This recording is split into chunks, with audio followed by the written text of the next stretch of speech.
Greetings, greetings.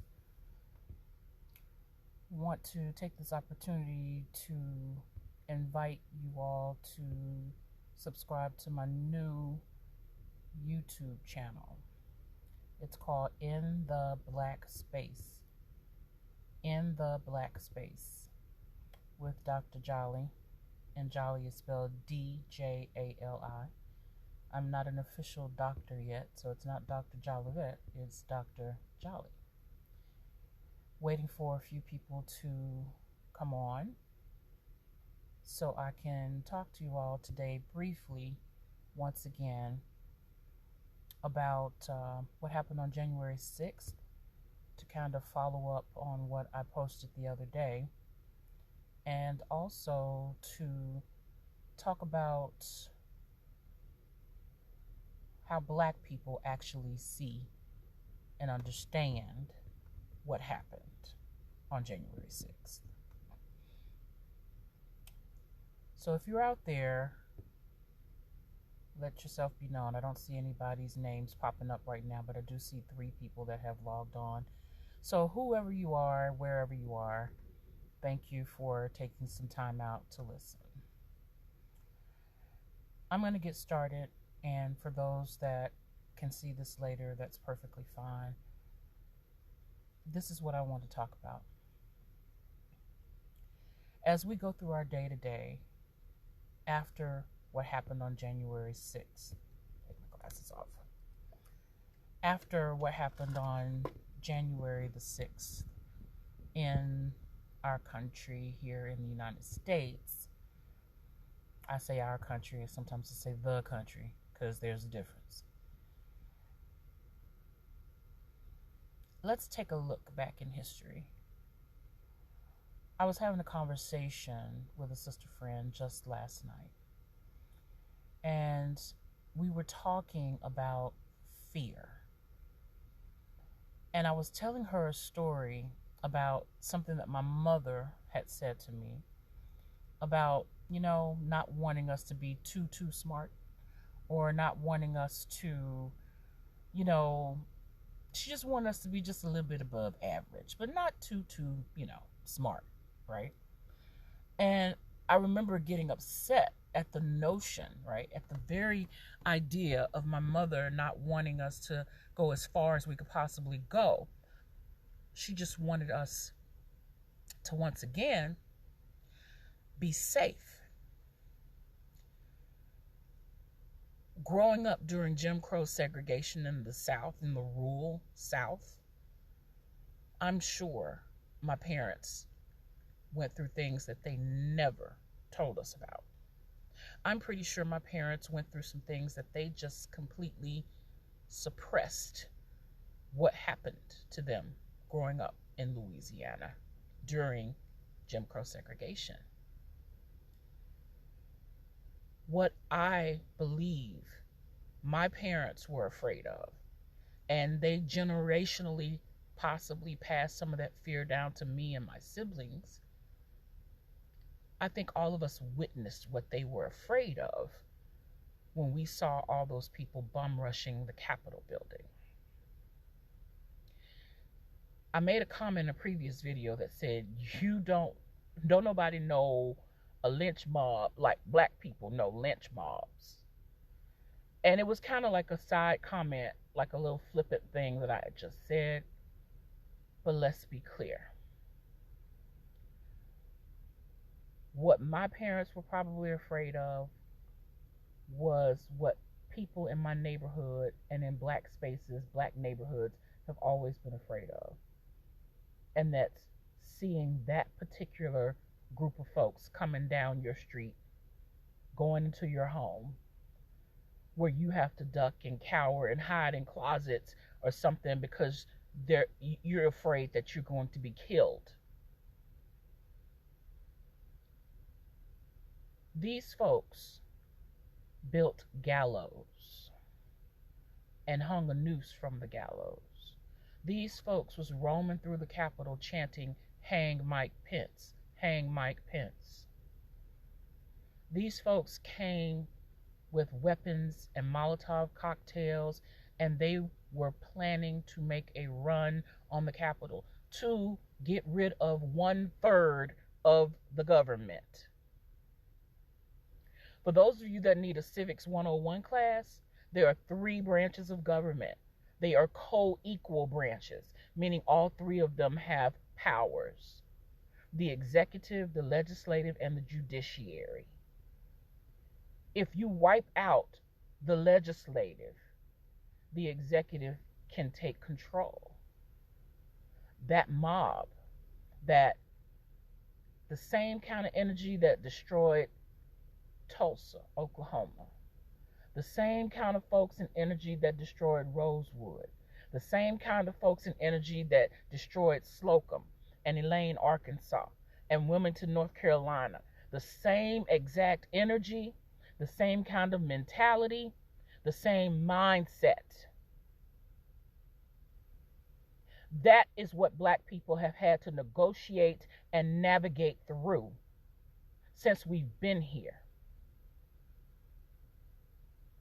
So when my people in my lifetime were still trying to figure out how to raise their children to not offend white people and to not make white people feel uncomfortable in their presence, to kind of suppress our intelligence, suppress our joy, suppress the goodness that we have just so other people wouldn't think we was too quote unquote uppity.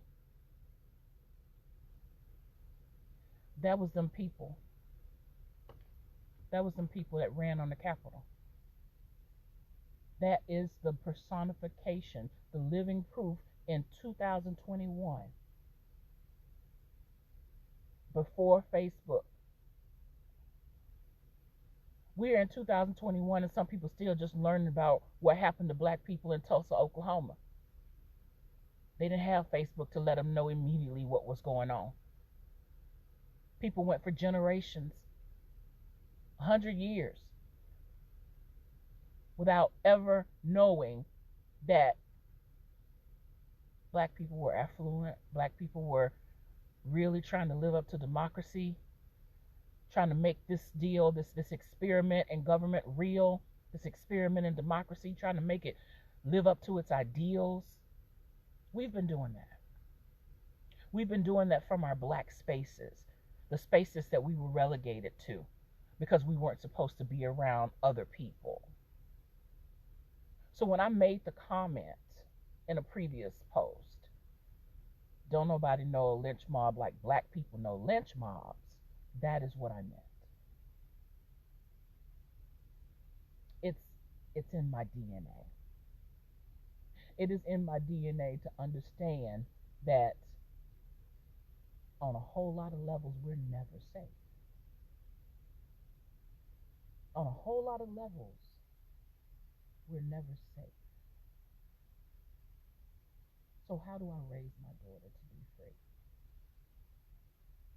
If you're a parent, drop me a line in the comments. How do you raise your child, your children, your nieces, your nephews? How do you keep them safe? Psychologically safe and physically safe, emotionally safe and spiritually safe. How do you keep your children safe and out of harm's way in a society that has the elements that it has in it that did what it did on January 6th at the Capitol? If they did it at the Capitol, then you know they would bum rush any Black space, any Black neighborhood. And they did. Not those exact people, of course,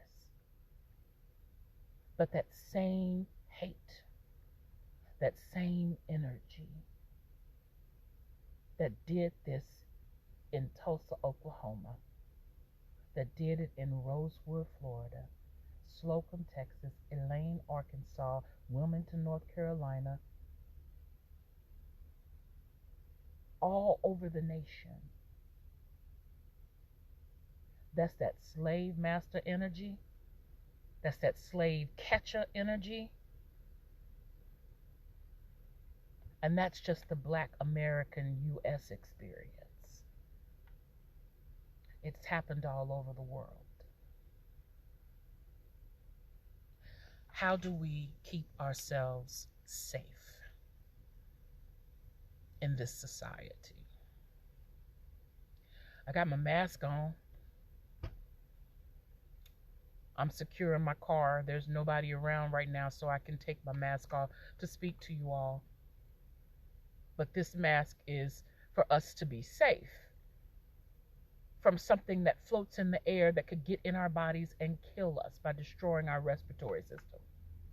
But Black people have been wearing masks for a long time in this country.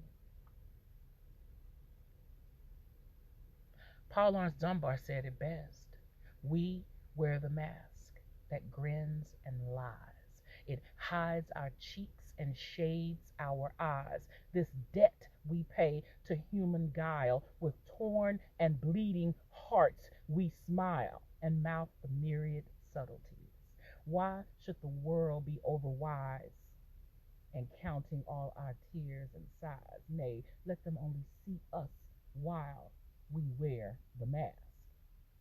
We smile, but oh great Christ, our cries to thee from tortured souls arise. We sing, but oh the clay is vile beneath our feet and long the mile. Let the world dream otherwise while we wear the mask. It's not just a COVID mask that Black people have to wear now.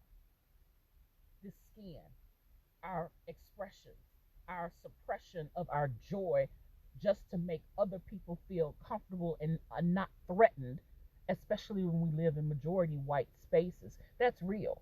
I live in a majority white space, but I grew up in a majority Black space. When we think about safety and security for ourselves, for our psychological safety, once again, for our physical safety, our spiritual safety, how do you keep your children safe? How do you keep yourself safe? And my last question, after viewing all of that stuff and realizing the planning that went into trying to overthrow the government,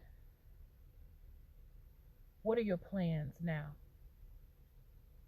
as a citizen for keeping yourself safe? Let me know in the comments. Once again, I have a new YouTube channel called In the Black Space with Dr. Jolly, DJALI.